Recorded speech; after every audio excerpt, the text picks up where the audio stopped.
Maybe and maybe not, right? It all depends. One, I think that we actually have a very good anchor store in Macy's, and Macy's only owns their portion of the building. They're actually one of the owners. The Emerald Square Mall, if you look at it, the center part, the long rectangular portion of it, right, that's owned by Cohen Properties.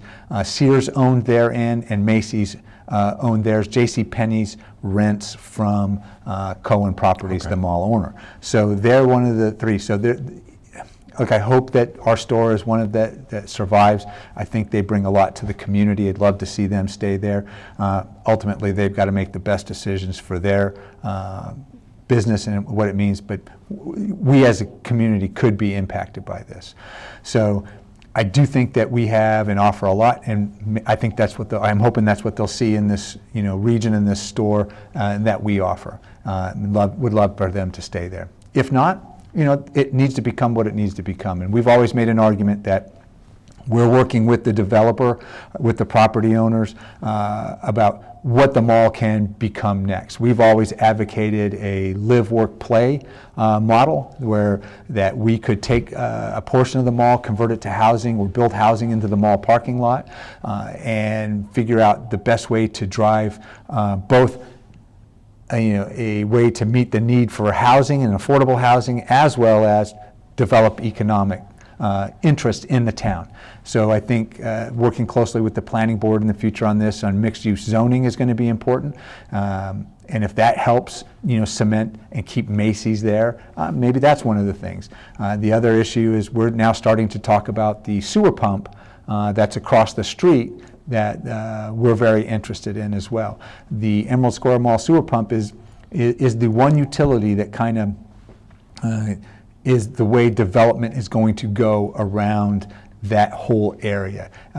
We are very much interested in having a new sewer pump built, right, to the existing capacities that already exist, and becoming much more reliable, but also that probably needs to be in the public domain. Currently, the mall itself, Cohen Properties, owns the sewer pump, but they're also responsible for its maintenance and upkeep, and they haven't been doing the best at that. You might have seen, if you've driven by down there, trucks out there repairing it, fixing it, cleaning it up, and making sure stuff.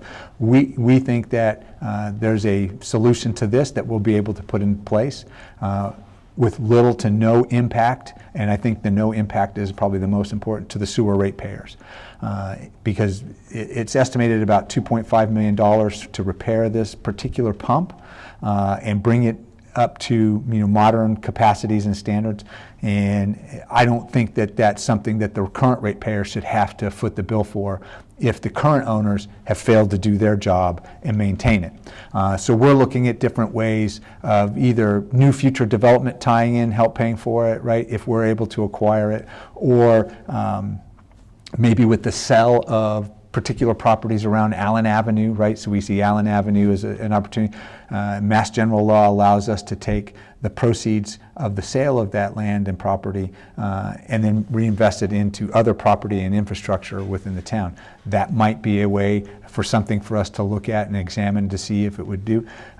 But if that pump isn't addressed, there's probably little to no development on that side of the town. Is Allen Avenue School, the former school, currently up for sale? It's in the process. I'm in front of town council right now with a measure to ask for the ability to sell that particular property. We're working very closely with all of our departments. There's some other town parcels that are adjacent to it. One is owned by the Conservation Commission. We're interested in that. We've got we've had a discussion item, and I'll be meeting with the Conservation Commission to see if we can work out some type of land swap deal if we can package that for Allen Avenue, we'd get a little bit more money for that and open up a little bit more space for development. But I'm also sensitive to open space and our commitment to maintaining that open space and conserving and preserving land. So we'll look at all the options and just ask everybody to keep an open mind at it, and we'll make the right decision and absolutely honor anything, any agreements that we have with the Conservation Commission.